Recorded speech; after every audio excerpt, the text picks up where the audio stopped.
Shalom keluarga damai dan sobat Samas yang dikasihi Tuhan.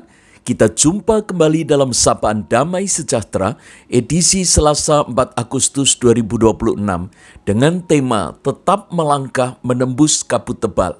Mari kita bersama memohon pimpinan Roh Kudus untuk merenungkan firman-Nya. Allah yang hadir dan mendampingi kami dalam setiap pergumulan. Kuatkanlah kami di tengah masa sulit ini agar kami tidak menjadi putus asa ataupun menempuh jalan yang salah. Kiranya Roh Kudus menerangi kami dengan firman dan memampukan kami melewati masa sulit ini. Dalam nama Yesus kami berdoa, amin. Keluarga damai dan sobat Samas, firman Tuhan hari ini diambil dari Lukas 5 ayat 1-12. Lukas 5 ayat 1-12, namun secara khusus saya akan membacakan ayat yang keempat-6. Setelah selesai berbicara, ia berkata kepada Simon, "Bertolaklah ke tempat yang dalam dan tebarkanlah jalamu untuk menangkap ikan." Simon menjawab, "Guru, telah sepanjang malam kami bekerja keras dan kami tidak menangkap apa-apa. Tetapi karena Engkau menyuruhnya, aku akan menebarkan jalam juga." Dan setelah mereka melakukannya, mereka menangkap sejumlah besar ikan, sehingga jala mereka mulai koyak. Keluarga damai dan sobat Samas yang dikasihi Tuhan, dalam bulan Agustus ini kita akan menggumuli panggilan Tuhan untuk menjangkau sesama kita, sesuai dengan topik-topik pergumulan yang mereka hadapi. Dan hari ini kita akan melihat panggilan Tuhan untuk melayani saudara-saudara kita yang sedang terguncang karena kemelut di dalam usaha ataupun pekerjaan mereka. Mari kita melihat beberapa hal yang menjadi poin penting melalui kebenaran firman Tuhan hari ini. Yang pertama adalah memahami rasa lelah sepanjang malam. Keluarga damai dan sobat Samas, ketika kita berjumpa dengan teman-teman kita, saudara-saudara kita, atau bahkan kita sendiri yang sedang mengalami persoalan karena goncangan di dalam usaha atau pekerjaan kita, tidak jarang situasi ini membuat kita menjadi tawar hati, menarik diri dari iman kepada Tuhan, bahkan bagi rekan-rekan kita yang merasa tidak ada pegangan, seperti Tuhan Yesus yang menjadi juru selamat. Ini adalah saat-saat yang sulit. Mari kita membayangkan bagaimana perasaan Simon Petrus dan kawan-kawannya pada saat itu. Mereka adalah nelayan yang berpengalaman. Mereka tahu persis cara membaca angin, arus, dan pergerakan ikan. Namun malam itu semua keahlian, strategi, kerja keras mereka nol besar. Bagi seseorang yang sedang mengalami kegagalan seperti ini, kegagalan bisnis, atau mengalami PHK, kebangkrutan, maka ada perasaan yang menjadi sangat akrab dengan mereka. Seringkali mereka yang merasa sudah bangun pagi sampai larut malam, mereka merasa, kenapa aku harus mengalami ini? Lalu kemudian mereka yang sudah mengorbankan begitu banyak modal mereka, waktu mereka, pikiran mereka. Tetapi kenapa ini yang terjadi? Kadang-kadang mereka juga merasakan ketika mereka menghadapi hasil yang nihil ini, bahkan menyisakan hutang dan rasa malu. Mereka tidak tahu bagaimana mereka harus membayar ini nanti. Bagaimana mereka harus menyelesaikan persoalan-persoalan finansial. Bagaimana mengembalikan kepercayaan diri di tengah keluarga, teman-teman lingkungan sosial, dan lain-lain. Di titik ini, keputusasaan bukan sekedar rasa sedih, melainkan rasa lelah secara emosional dan spiritual yang begitu mendalam. Mereka merasa tidak berguna, merasa tidak mampu, gagal, bahkan ditolak oleh sekitarnya.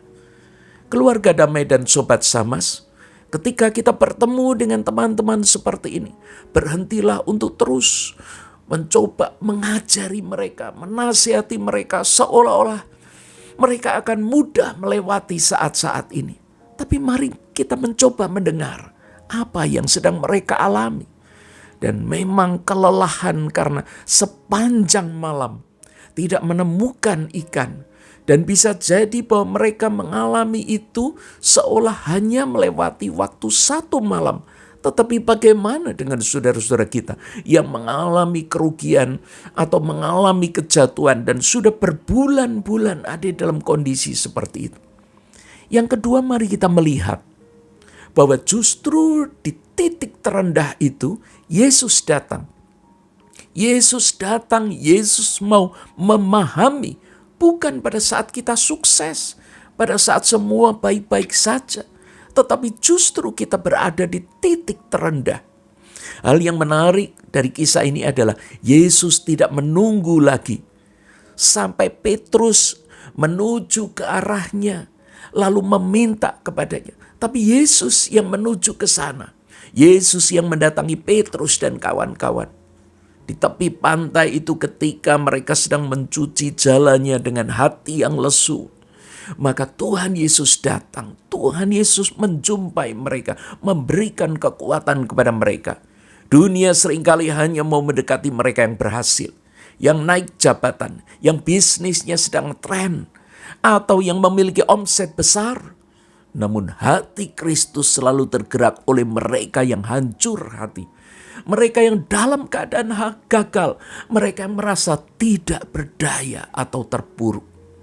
Dan misi Allah yang kita renungkan hari ini bukan sedang mencari orang-orang yang sukses, yang merasa kuat, tetapi merangkul mereka yang gagal, yang jalannya kosong, tidak ada ikannya, yang usahanya sudah habis, dan mereka ada di titik terendah. Keluarga Damai dan Sobat Samas, datangilah orang-orang yang seperti ini. Jika Tuhan menggerakkan kita, mempertemukan kita dengan mereka, ini saatnya untuk kita mendengarkan, kita memberikan telinga. Mungkin tidak banyak yang kita bisa lakukan untuk menolong mereka, tetapi kita ada bersama dengan mereka. Yang ketiga, panggilan misi kita adalah hadir untuk memulihkan mereka. Bagaimana kita menjalankan misi untuk menjangkau saudara-saudara yang mengalami keputusasaan karena kegagalan di dalam usaha atau pekerjaan mereka? Kita jangan menghakimi, kita belajar untuk mendengar. Tetapi kemudian mari kita melihat lebih lanjut. Apakah pada saat itu kita ada di sana? Keluarga Damai dan Sobat Samas, tidak ada orang yang segera ketika dalam keadaan terpuruk bisa memberikan jalan keluar. Tetapi kadang-kadang justru di dalam kesulitan itu tidak ada orang yang berani mendekat. Ketika kita belajar untuk memahami mereka, kita mendekati mereka dan kita mulai mendengarkan apa sih yang sedang mereka alami, maka kita akan bisa menghubungkan mereka. Oh, mungkin kita menemukan ada rekan-rekan lain yang bisa menolong orang ini. Oh, mungkin ada jalan yang akan terbuka karena selama ini mereka merasa semuanya terkunci. Kalau pada saat itu Simon Petrus bersama dengan teman-teman merasa mereka sudah pakai berbagai strategi untuk menangkap ikan. Lalu bagaimana ini Tuhan Yesus yang bukan penangkap ikan, bukan nelayan, kok bisa memberikan saran untuk mengarahkan jalannya ke sana? Keluarga Damai dan Sobat Samas, ketika kita mendengar mereka, kita berusaha untuk menangkap, maka Tuhan akan membukakan jalan. Mungkin dengan kita mengingat ada rekan yang lain, ada hal-hal yang mungkin saat ini tidak mereka sadari. Ada hal-hal yang menutup pemikiran mereka seolah mengunci keadaan itu. Namun dalam keadaan seperti itu, Tuhan sanggup membukakan jalan. Dan mari kita bersama mengajak mereka untuk melihat, bukan saya yang mampu menolongmu, tetapi ada Allah yang Maha Kuasa.